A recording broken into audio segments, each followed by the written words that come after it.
Well, good afternoon or good morning, everyone. Welcome to the Paddlesport Trade Coalition's informational webinar.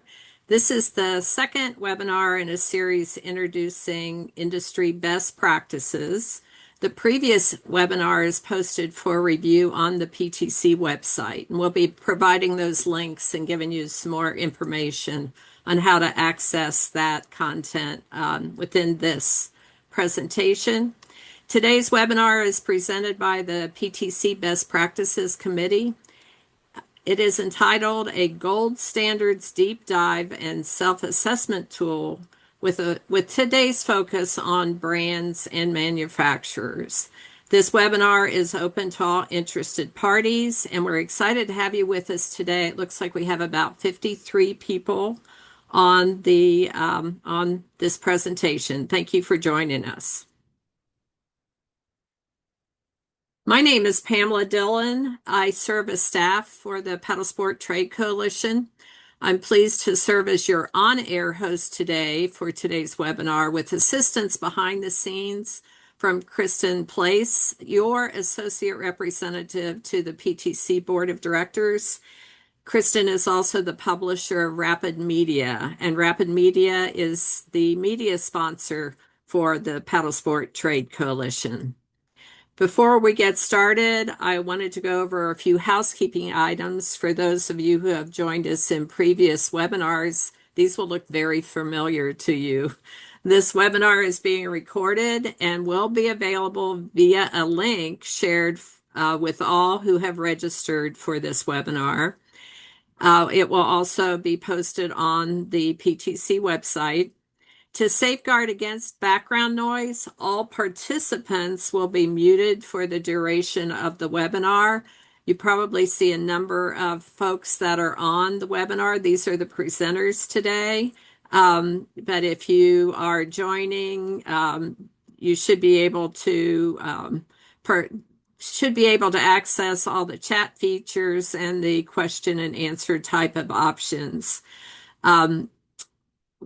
If you would like to ask a question, we encourage you to find and utilize those options. There's a Q&A feature that you can submit a question at any time during the presentation. This feature allows us to either answer it electronically, or we may read that question aloud at some point so that we can answer it on air. There's also a chat feature that we want you to use right now. Please let us know who you are, the company organization that you represent, and where you're located. This will be visible to all, so you can say hi to others who may be on this Zoom. Thanks for joining us again.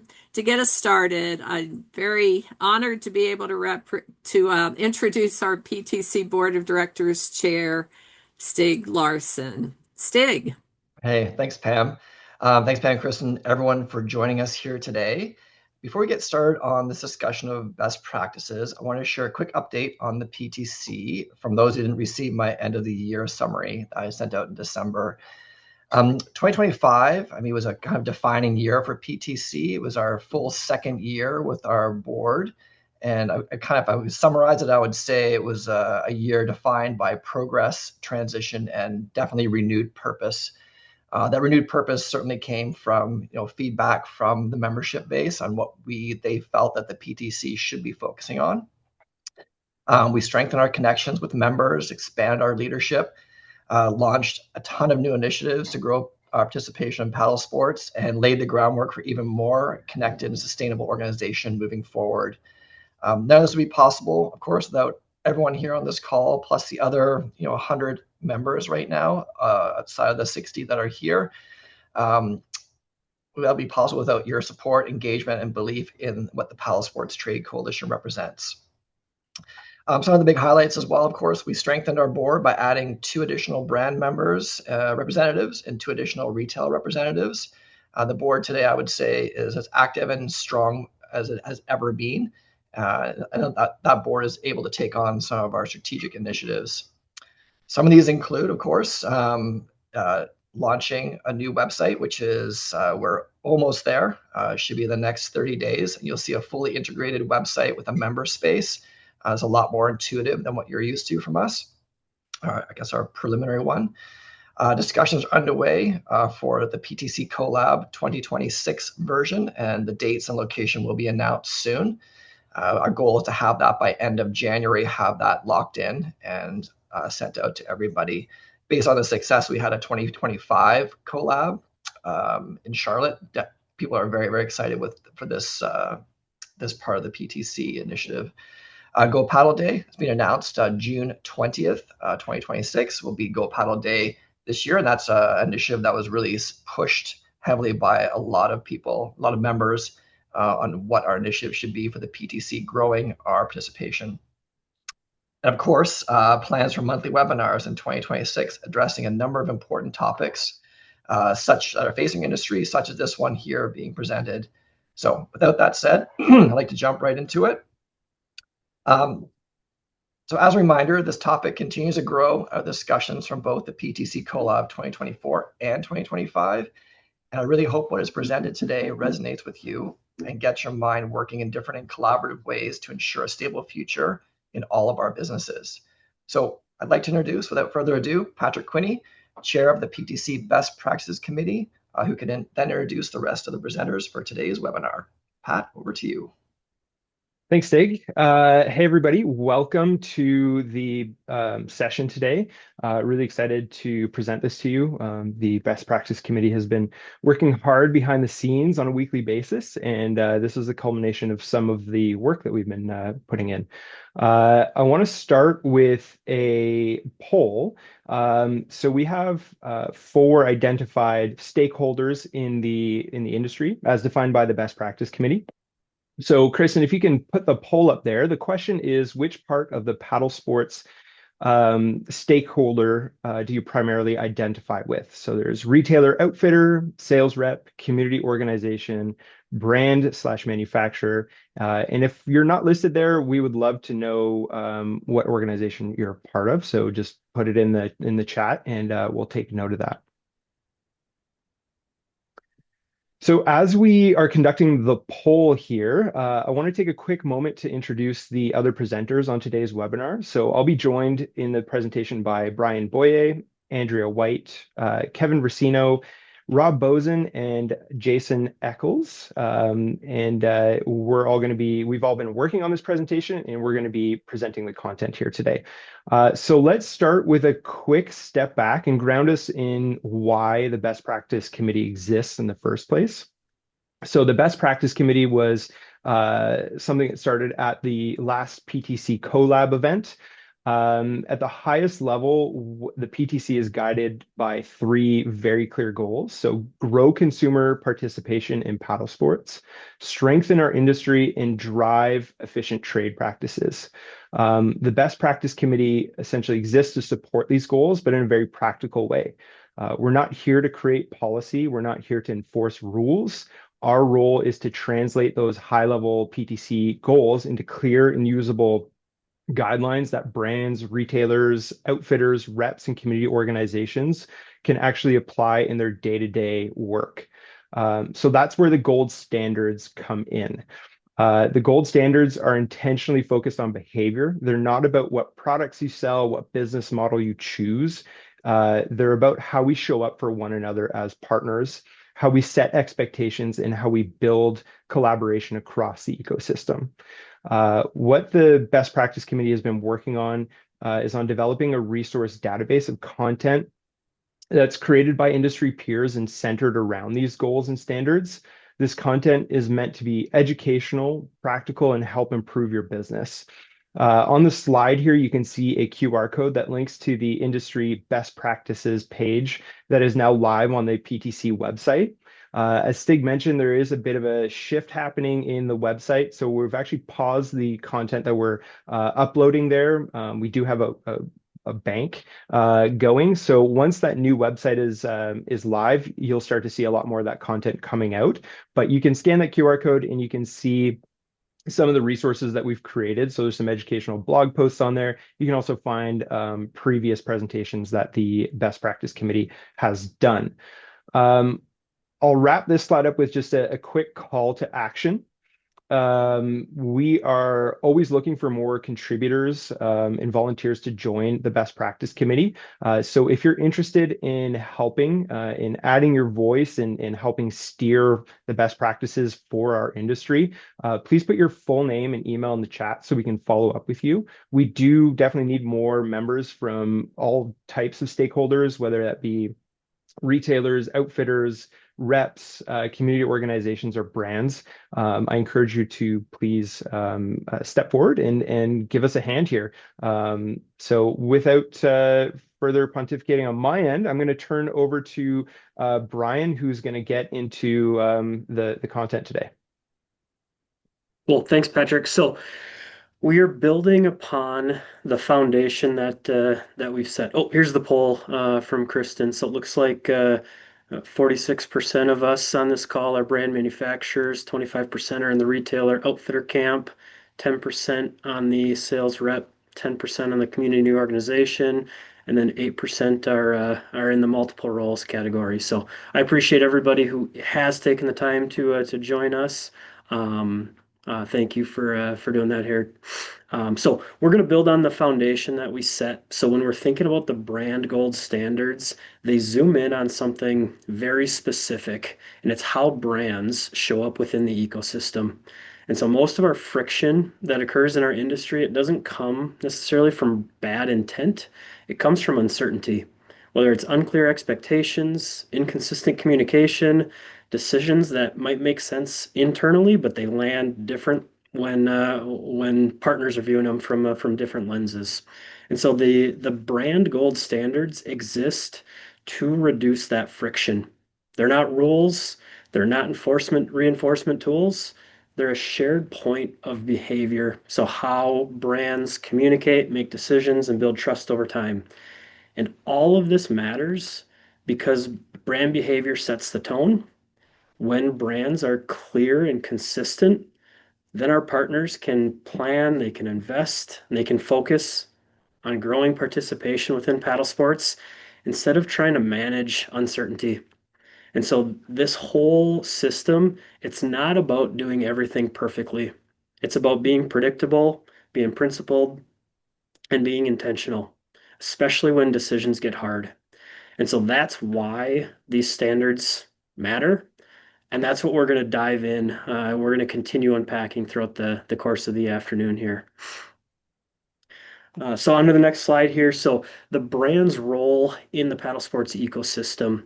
What do brands do? And so brands serve as the creative and technical engine of the paddle sports industry through product design, material innovation, quality standards. Brands turn ideas into real experiences that inspire participation and shape the future of support or the future of the sport. The role that brands play certainly does not exist in isolation. And so we as brands influence the entire ecosystem through how they support retailers and outfitters, how they equip and communicate with reps, how they collaborate with community organizations that are working to grow stewardship and access to the water. Beyond product, brand decision around pricing, inventory availability, training, after sales support, technology tools, all of those decisions directly impact or affect their partner's confidence and the end customer's experience. And so these decisions ripple across the ecosystem. Oftentimes they ripple much faster and further than anybody sitting in the brands would initially expect. And so this is kind of an open-ended question, but based on where each of you is sitting within the entire paddle sports ecosystem, which brand decisions impact you the most directly? And so that's something to either think about. If you're willing, drop a word or two in the chat. Again, based on where all of us are sitting, which decisions that brands make have the largest impact on you or impact you most directly. And so, when I kind of circle back to what we're doing, what the brand's role is within the ecosystem, we understand the impact now. This is why brand leadership matters. And so leadership isn't about control, it's about clarity and accountability. When a brand leads with alignment across stakeholders, they're creating trust and stability. And then that stability allows retailers, reps, and community partners to do their best work. And their best work, we believe, is in growing paddle sports. And so if brand leadership shows up throughout behavior, transparency, and communication, that's usually where partners are going to be feeling it first. So I'm going to kick things off to Jason Eccles, and we're going to dive a little bit deeper on that transparency subject. Yeah, Brian, thank you for passing on. So we're going to talk about brand gold standard number one, which is lead with transparency. And I know that Patrick mentioned it already, but I just want to be very clear and kind of beat this into everybody as far as why we're doing this work. I mean, there's three main goals, and this is our vision for this work, is to increase participation and retention in paddle sports, improve profitability across our stakeholders, and strengthen the paddle sports ecosystem. That is our end goal, and the work that we're talking about here today, and what we're going to be asking all of you to do is an effort to help us achieve those three main goals. And so leading with transparency. At its core, transparency means communicating clearly and proactively with your partners, not just when there's a problem, but as a standard way of doing business. That starts with setting realistic expectations, being upfront about pricing, timelines, and constraints helps partners plan effectively and prevents misalignment down the road. Transparency builds trust and significantly reduces conflict. When expectations are clear, there's less room for confusion, frustration, or reactive conversations. It eliminates us wasting our time on non-value added activities that we could otherwise be spending advancing our businesses or our missions. And practically, this shows up in a few key ways. Wholesale structure should be communicated clearly so partners understand how pricing works and why it's structured the way that it is. MAP policies should be enforced consistently across all channels. Inconsistent enforcement erodes trust and creates unnecessary tension between partners. Advance notice. Whether it's a pricing adjustment or a policy change, giving partners time to prepare goes a long way in maintaining strong relationships. And finally, transparency matters most during moments of disruption. Proactive communication during delays, supply issues, or unexpected challenges helps partners feel informed and supported, even when things don't go as planned. And we all know how businesses go.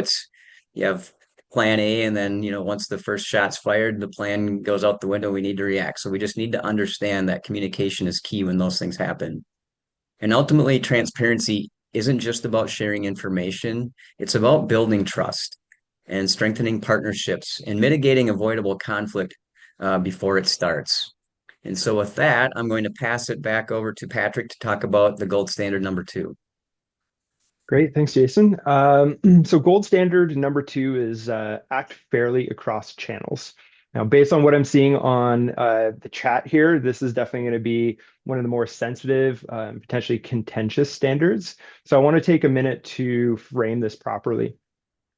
When we talk about fair and balanced channel strategy, this is not an anti-direct-to-consumer position. Direct-to-consumer is a reality of today's market, and for many brands, it plays an important role in growth and customer engagement. And it's also a tool to help subsidize pricing and keep products affordable, which is especially important in today's trading climate. What the standard is really about is a balance and predictability.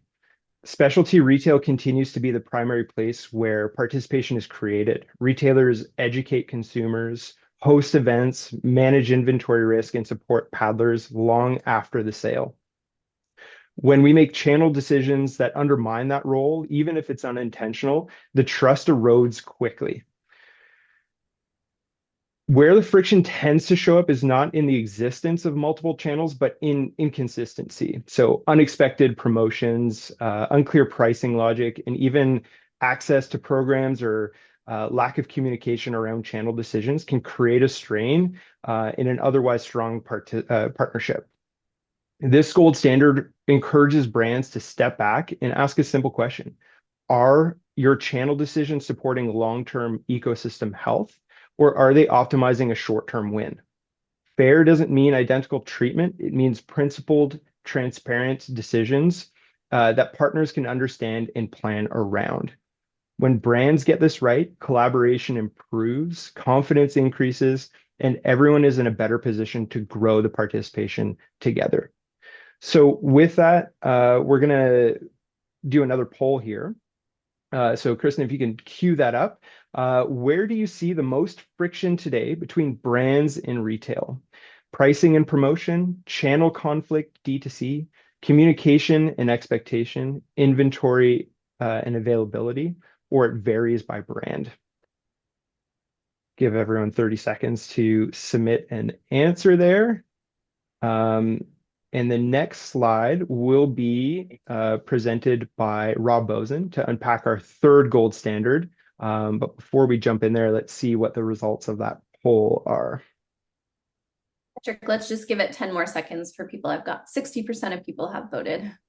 Perfect.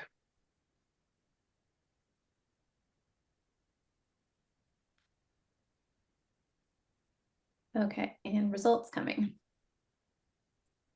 Excellent. So seems like the direct-to-consumer channel conflict is definitely the elephant in the room there. Pricing and promotions next. It seems like there's a variation by brand. So I'd love to get some answers in the chat about that if you want to elaborate. This is all information that the best practice committee will review and we can implement into our best practice content. And this is also just good transparency, part of the PTC. The reason I love the PTC is that it breaks down barriers and opens up conversations we otherwise don't have in our silos. So with that, I'm going to turn over to Rob for gold standard number 3. Thanks, Pat. When we talk about empowering partners, this is really where brands' core values show up in day-to-day practice. Great products are the starting point, but what really shapes the customer experience is how well brands support the people who sell, fit, and explain that gear. In the gold standard ecosystem, product training is not just something that happens at launch, it stays current and relevant over time. When information is hard to find or is out of date, that friction lands on sales reps and retailers first. So when brands invest in technical education, sales reps can confidently answer advanced questions and they become educators, not just messengers. Retailers also need strong tools to succeed. Clear product descriptions, accurate specs, good images, and ready-to-use copy are essential. When brands get this right, they make it easier for retailers to do their jobs well, both in the store and online. Fit guidance is another big piece. Good size charts and fit tools reduce returns, improve safety, and help customers feel confident in their purchase and recommend your brand to others. And finally, empowerment means showing up. Clinics, demos, festivals, and grassroots events are where trust is built and knowledge sticks. As we move into the self-assessment, we're asking brands to reflect honestly on how well they're supporting partners in each of these areas today. I'll now turn it over to Andrea White for gold standard number 4. Yeah, this standard, we're talking about supporting collaboration, and this standard builds directly on the idea that growth in paddle sports doesn't happen in isolation. It is like all things paddling, it happens as part of a crew, as part of a community. Retailers, reps, and community organizations are often the closest to paddlers. They understand the local conditions, the barriers to entry, and what actually motivates people to get on the water in your area. When brands collaborate with these partners rather than just marketing at them, the growth becomes a more authentic experience for everybody involved. That doesn't mean, to echo what Pat said earlier, that doesn't mean every initiative has to be equally shared. It's not going to be exactly the same, but it does mean we should be intentional about where brands are investing their time, their money, and their energy alongside partners. That can show up as co-funded marketing, education, clinics, demo days, or support for community events. The key is alignment.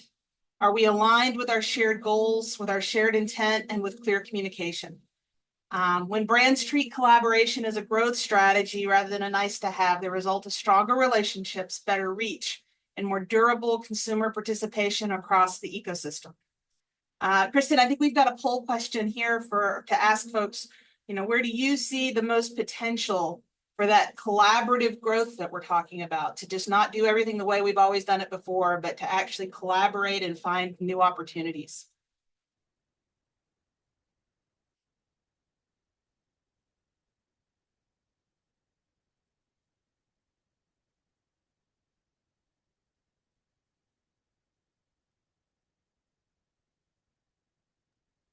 Andrea will give everybody another 10 seconds. No worries. After we show the results of this poll, I'm going to turn it over to Kevin Versino.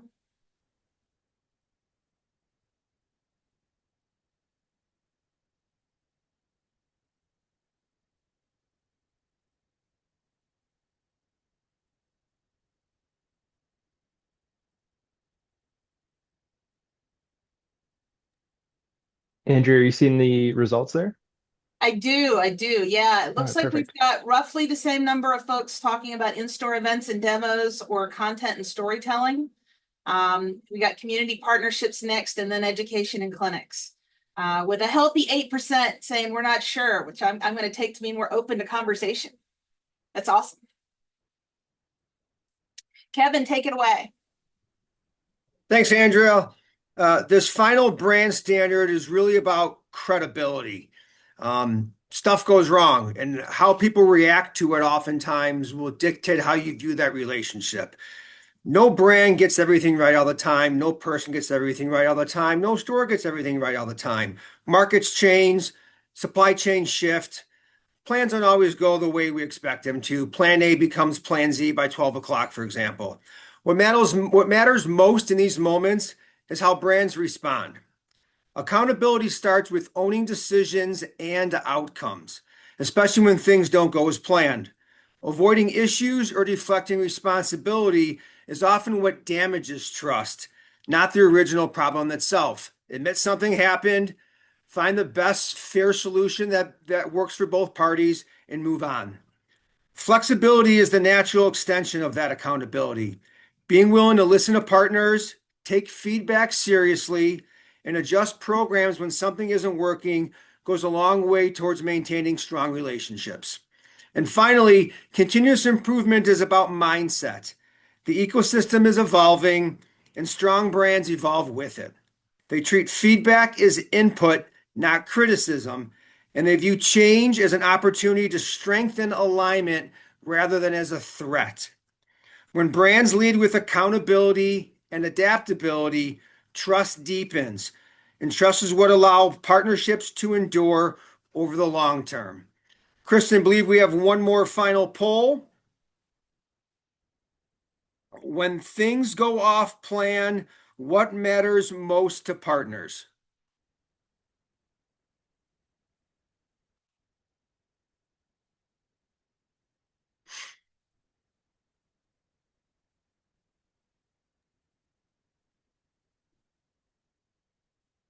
People are answering this one quickly. All right. We've got 70%, 6%. So 5 more seconds, everybody.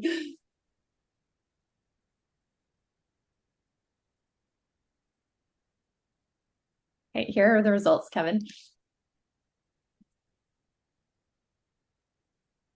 Ooh, all of the above. Yeah, it is kind of all encompassing in one kind of path forward, if you will. Was very interested to see that. Of the individual choices, early communication was first, owning the issue and a clear path forward. I know I'm not a brand, but as a retailer, responding quickly when something goes wrong, and it's going to go wrong, I'm really surprised at how much credit we get by doing that. So thanks for answering the poll. Now I'm going to pass it over to Jason. All right, Kevin, thank you.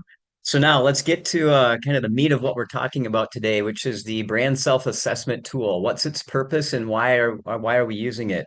The brand self-assessment tool is a 25-question assessment, and the tool has been designed to help brands take an honest, structured look at how they're currently performing against all 5 brand gold standards.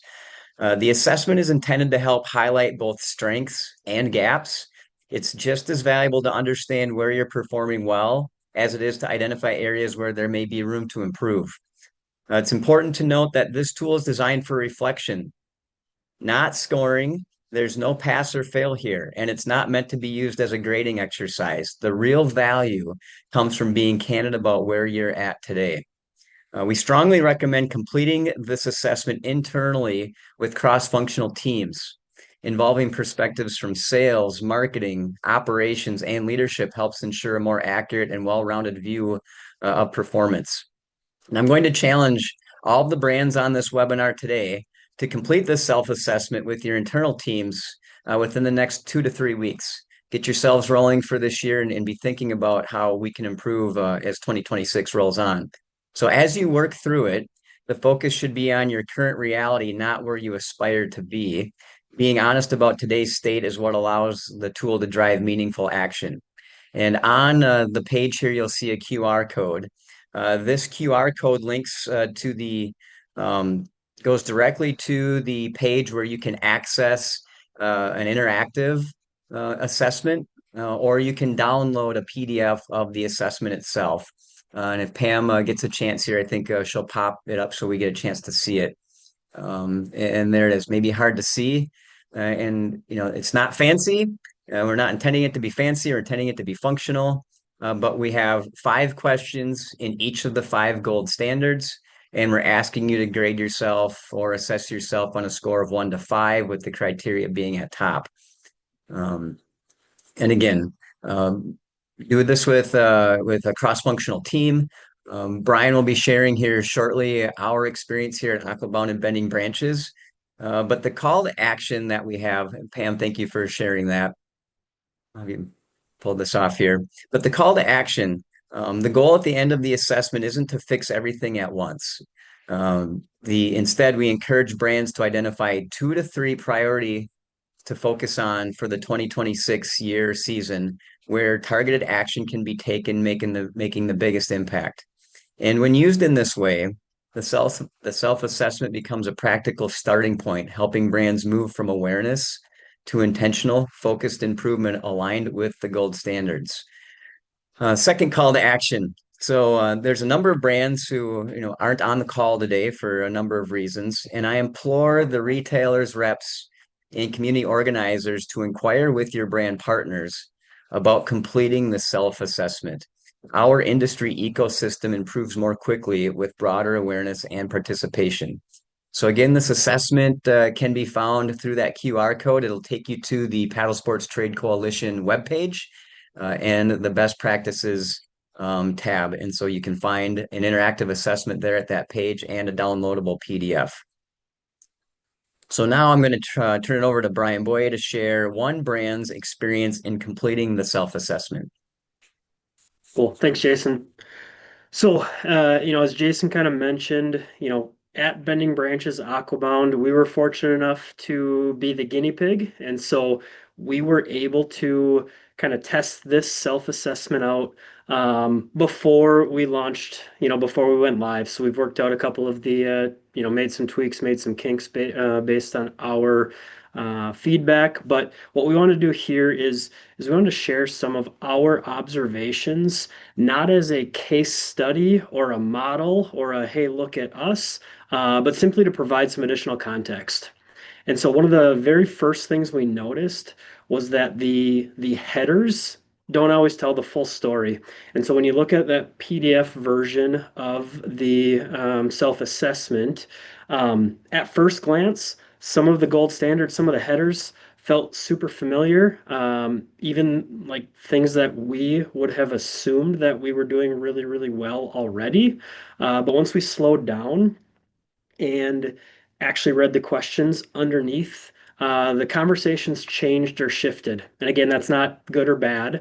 But in particular, one of the areas that we scored ourselves the lowest was a gold standard that upon initial thought, we would have expected it to be one of our strongest simply based on the title. And so the questions within the survey are designed to expose inconsistency that you might not recognize or you might not recognize prior to taking the survey. Another thing that stood out was how much our answers depended on where somebody sat within the organization. So as Jason mentioned, getting multiple people with multiple backgrounds involved, different roles, different responsibilities, you will see different results. That's not a problem. That actually proved to be, one of the more valuable things about the survey. So the differences that surface there, what we really identified was assumptions. We highlighted alignment that we internally didn't necessarily realize we had, and it pointed us towards a handful of things that we're going to commit to focusing on. And so right now, if you're skimming that assessment, the goal certainly isn't to move forward quickly, or to look at run through it, get a score, and hey, look at me. It's to notice where your confidence feels really solid and where it gives ways to question. And so that's often where this tool becomes most useful, is when there's questions or inconsistencies. And so for many brands, this kind of intro or self-reflection will naturally raise the question about what outside perspectives might be helpful. Again, we're not trying to validate scores, but to better understand how internal assumptions line up with partner experience. And so, from my lens, I see it this way. What do independent reps we're working with see it? What do retailers, how do they see us? How do our community partners, community organization partners, how do they see us? So at the end of the day, this assessment is not a destination. It's a starting point, and it's opening up conversation. So with that, I'm going to kick things back to Pat. Great. Thanks, Brian. So just to wrap up the content we went over today, I just want to connect this back to the bigger picture and everything we covered today, from brand behavior, channel balance, collaboration, accountability, and the self-assessment tool itself. It directly supports those three core goals that we outlined for the PTC. First is growing paddle sports participation. When brands lead with clarity and support retailers and outfitters and work alongside community organizations, it becomes easier for people to discover the sport and stay engaged.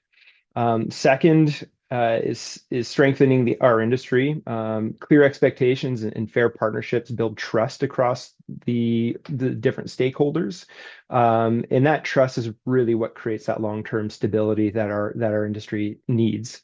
And third, driving more efficient trade practices, so more profitability, shared standards to reduce friction, improved communication. Lets us focus our energy on growth in collaboration. And again, something we do really need. We're better together.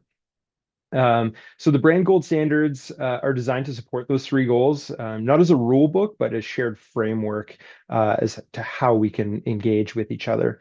And that's where the self-assessment comes in. It's that practical tool to help us reflect with a level of honesty and identify the small number of areas that we can make changes and drive meaningful progress. This isn't about being perfect. This is just picking small things that we can work on to strive for continual improvement.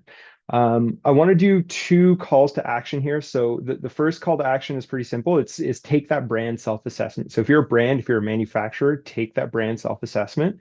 If you are a community organization, a retailer, outfitter, a rep, I encourage you to ask the brands that you work with whether they've taken the self-assessment. We really want to drive this home. This will be very helpful for us. And the second invitation is in regards to the best practice committee. We're a relatively small team, a tight team, and we're punching well above our weight. We're meeting weekly for 1 hour, and then outside of that, we're creating content. And we can use some more volunteers from across the ecosystem. So from all the different stakeholders, everyone's welcome. The more voices, the better. It helps us get more perspective, helps us get more clarity and direction, and helps us have a higher output to create these resources that ultimately benefit our entire industry. So if you are interested, please put your name, full name, and email in the chat, and we'll follow up with you. I've gained a ton from these weekly meetings, and I've learned a bunch. So it's not just about creating content and having a voice. It's an ability to learn, or an opportunity to learn. And then finally today, if we go to the next slide, today is the first of a series of webinars that we're going to be doing. So each webinar is going to be focused on gold standards for specific stakeholders. So the next webinar is going to be February 11th, and it'll be focused on retailers and outfitters. So what their gold standards are, we're going to be introducing a self-assessment tool for the retailers and outfitters to complete. March 11th, we have one focused on sales representatives. So again, same concept, gold standards and that self-assessment tool for sales reps. And we will cap that off April 8th with a community organizations gold standards and self-assessment tool intro. Our goal, I know the PTC's goal is to do a monthly webinar. So these are what the next few webinars are going to look like, and I'm sure we'll have some more content to share as we develop these tools. This is just a starting point, as Brian had mentioned earlier. So I'm going to turn over to Andrea now to introduce her Cross Currents leadership sessions. This is really great stuff, and I'll let her tell you more about what she's got going on. Thanks, Pat. Just putting a quick plug in for Cross Currents Leaderships. We've been starting 2026 off strong with a live stream on Facebook, YouTube, and Substack. We've been live streaming on 3 channels simultaneously every Sunday and Wednesday evening in January and February. It's just 15 minutes, so they're quick hits, and we're talking to experts across paddle sports and outdoor rec. Really getting those golden nuggets, those key nuggets that are gonna help you level up what you're doing this year. We've got recordings for the 3 sessions we've done so far that are on those channels with the handle Cross Currents Leadership on each channel. But tonight we are featuring Jason Eccles from Aquabound and PTC. So tonight we're doing a special call to action for all those paddle sports businesses out there to try to get them engaged in the same topic you just listened to for the last 45 minutes. But Jason, I know I'm excited to have you on, and we've got a lot of traction coming from folks that say they're planning to attend. Thank you for being willing to come, and would love to have any of you guys watch the recordings or come to the whole series.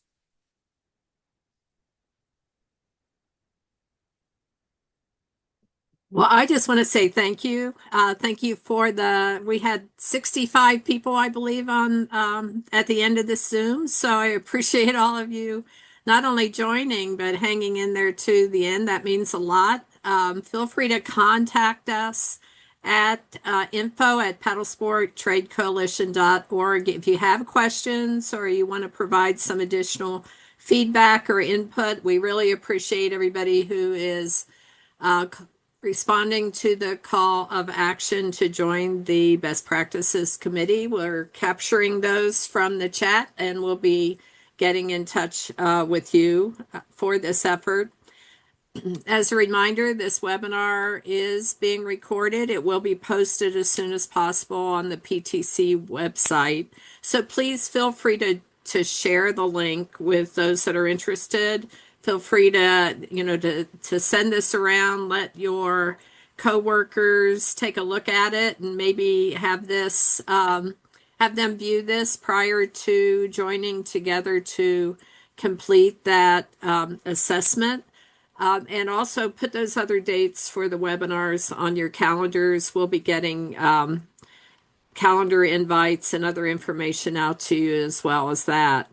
But for those of you who are not yet members of the Paddlesport Trade Coalition, we ask you to please join us. We're just a startup group that really benefits from your participation and your insight.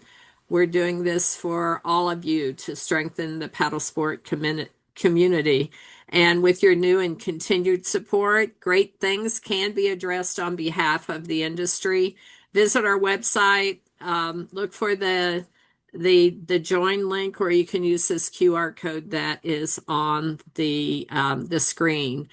Kristen, before we close, do we have any questions or anything that we want to pass along to the panelists that have maybe come up through the chat? Sure. I don't have any questions sitting in the Q&A, so if anyone has anything, please put it there. Otherwise, you can email info@paddlesportstradecoalition.org after the webinar ends. There are a couple comments just in the chat about if we're going to be posting the slides, which wasn't originally the plan, but if you guys are okay with it, I can post the slides to this as well so that brands could adapt them to share with their teams. And I think that's a good idea. That came from someone in the chat, I think Donnie. Thank you, Donnie. And then the second one here, maybe Patrick, you can answer. It would be interesting for the brands to have independent retailers to complete the assessment to see how internal versus external perspectives align. And that might be something that the brands could be sending out to their retailers to ask for feedback for, do we think we're doing well versus are we doing well? Yeah, that's a great comment, and that was one that caught my attention. It is something we've discussed as the best practice committee, and it is an ultimate goal. We needed a starting point to just get everyone thinking about these best practices and these gold standards. So we decided to roll forward with a self-assessment. We're just not in a position where we're ready to do a PTC endorsed kind of questionnaire that stakeholders can fill out on behalf of, to grade, let's say, another partner. Our eventual vision is to have a PTC endorsed grade that would be visible if you are a part of the Paddlesports Trade Coalition. This is all kind of vision stuff. We're not there yet, but it's certainly something that's on our radar. So more to come on that later as we roll out these self-assessment tools. The kind of next generation or the next version of this is going to be something where we can have some more collaboration between these assessments. Okay, perfect. Thank you. And then my last comment here is it just seems some people are sharing their emails in the chat because they haven't been receiving invites for events and things from the Paddlesports Trade Coalition. So any emails that you guys have posted in the chat today, I will update our email list to make sure everything moving forward, you're receiving communications from us. And one other thing I just saw, Kristen, in the chat is this conversation about LTL shipping issues. That's definitely something we can. I don't know if that's the best practice committee that can address that, but that's certainly something I've heard across the PTC before. I would definitely be interested in unpacking that. So maybe I'll put that into the minds of the PTC board. See if that's something we can start coordinating as a resource for the Paddlesports Trade Coalition. Great, thank you.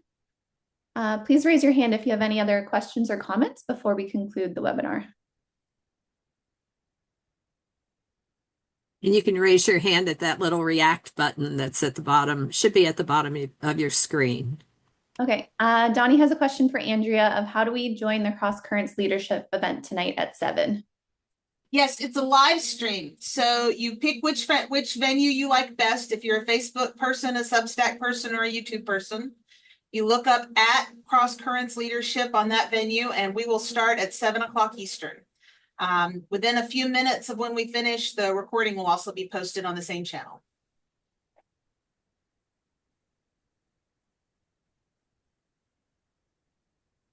Great, thank you, Pam. I think you're good to wrap up. Well, on behalf of the presenters and the full PTC Board of Directors, I want to say thanks again. I do want to turn it back over to Stig for maybe some closing remarks as the PTC Board Chair. Great. Thanks, Pam. Yeah, I think, first of all, thank you everyone for attending. I know it's a busy time of year as the snow is either pending or we're waiting for it to melt in different parts of the country and get on with the spring rush. But I'm really happy that you guys are taking the time to be part of these really important conversations. It'd be great to see 2026 be the year that brands, retailers, reps, outfitters all kind of come together in a format or a dialogue that we can create a healthier business. Maybe not this spring, but this is a work in progress for all of us.